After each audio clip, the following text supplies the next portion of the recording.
This is a start of Podcast 3 for Chapter 2. The first slide is the nature of motor skill goals, and it has some implications for teaching in how we categorize skills. The first category is open and closed skills, and even a third category known as closed skills performed in open environments. Open and closed skills have to do with the changing environment of skills or where the skills are performed. Discrete, continuous, and serial skills, however, are dependent upon the timing. Closed skills are self-paced skills where the body or object begins at rest. And the implication for teaching is that practice requires consistency and stability, or the practice conditions should be repetitive, practicing that skill over and over again in a self-paced way. Open skills are externally paced, and they are regulated by the variability of the environment or changing events. The implication is that you should gradually add conditions under which the skill will be performed in a game-like manner. When beginners practice open skills, they usually practice them in a closed environment, breaking down the skill into different parts and then adding the conditions into a more game-like environment for practice. The third category, which is mentioned in the book but not as a category, are closed skills performed in open environments. That's where a closed skill is adapted for changing external conditions. Examples of closed skills are a basketball free throw, a tennis serve, and a strike in bowling. In each one of these skills, they are self-paced, and practice of them involves much repetition, particularly basketball free throws, where you go through the same motor movements and programs every single time. You put your foot on the nail at the free throw line, and you make sure that your elbow is up and your follow through is the same every single time. Examples of open skills are a spike in volleyball, a tennis backhand or a forehand, a jump shot in basketball. In each of these skills here, they are always reacting to ever-changing environments around them and to defenders and so on. Closed skills performed in open environments means that the skill is not practiced or used the same way in every situation. Softball hitting would be one where you have to react to different pitches. A golf putt where you have to react to different reads on the green or hills or curves or whatever. A spare ball in bowling in which you have to react to how many pins are left standing up. And archery shooting. Discrete skills are performed once with a clear beginning and end, such as a dive in swimming or again a basketball free throw. Continuous skills are performed continuously with no clear beginning or end, like a basketball dribble. And serial skills are discrete skills put together, a handstand into a forward roll into a balance, or dribbling a basketball, and then passing to another player. In serial skills, many skills are put together in a time frame. The issue of appropriateness is important to teachers because we must design progressions that combine skills and focus on helping the learner transition from one skill to another.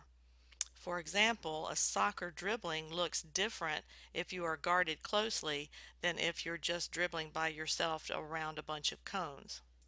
Another example is if you are fielding a softball before you throw it, the skill looks very differently than if you're just throwing between partners. The idea of success rates in practice is very important because students who are successful are going to be more motivated to continue practice. Skills can be practiced as a whole, or they can be practiced in a whole part whole scenario, but there's no such thing as practicing part and or part whole. The whole skill practice is important when rhythm and timing are needed for doing a skill. So for serial skills, that would be very important. Whole part whole practice is good for beginners and also for safety and trying to do complex skills, breaking it down into different parts. Varying practice conditions is very important for open skills because they are always in in a game situation, open skills are practiced or used in varying conditions according to the environment. The idea of massed versus distributed practice is very important for learning motor skills because shorter practice of skills many times and many days in a row is much better than trying to practice in a massed situation where you're practicing 8 hours before a game day and you haven't practiced for the whole week before that. It's kind of like cramming for a test. It's very good for teaching and physical education to distribute practice over several days, not just practicing the volleyball set on one day and then moving to the forearm pass the next day and never revisiting the set. You usually are combining skills and revisiting skills and re-practicing skills all in within one unit. Transfer is defined as the influence of having learned one skill or ability on the learning of other skills and abilities after that.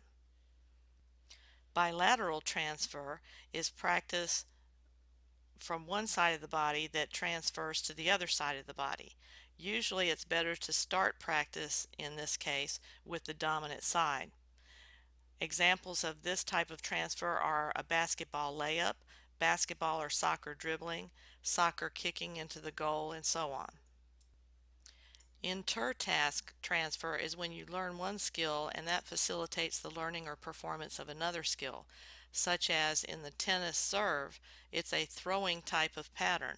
It also transfers not only from throwing to the tennis serve, but throwing to the volleyball serve also, or from the tennis serve to the volleyball serve. Intra-task transfer means doing a task in one situation and it transfers to a different situation. In other words, if you do a task in skill practice, theoretically it should transfer to a game. This also is true for skill progressions that we teach in. This first concept is very important. The more practice resembles the way a skill will be used, the more transfer occurs.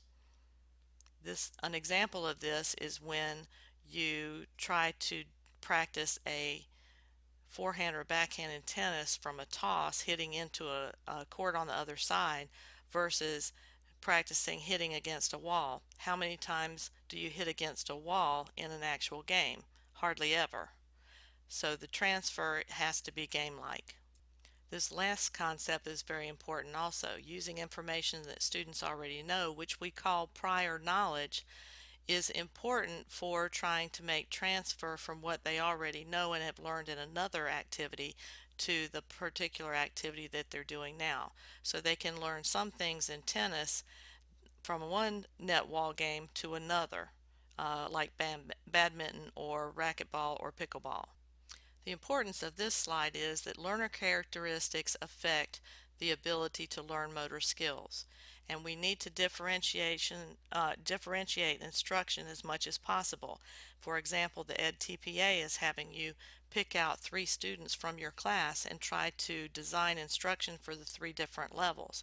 It's important to adapt instruction for different levels of students and levels of ability of your students. It is also important for teachers to know that there's no relationship between academic ability and motor ability. In this case, that means that any student can learn motor skills in your classes. This last slide is about Piaget's stages of cognitive development. It is important for teachers to know the cognitive levels of their students because they might approach teaching differently. It is important to see here that most secondary students that we're teaching now are probably at stages 3 or 4. Not all of them will be at 3 or 4, but most of them will be.